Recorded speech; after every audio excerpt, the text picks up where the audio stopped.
Hey everyone, today I'm going to teach you how to change currency on Binance. So be sure you stay throughout the whole video so you don't miss any steps. Hope you will like this video and subscribe to my channel Tutorial Lore.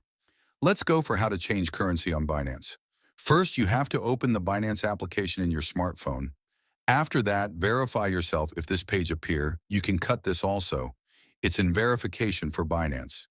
This may sometimes be asked. After that, look at the upper side and click on the Binance option and then find the settings option and click on it.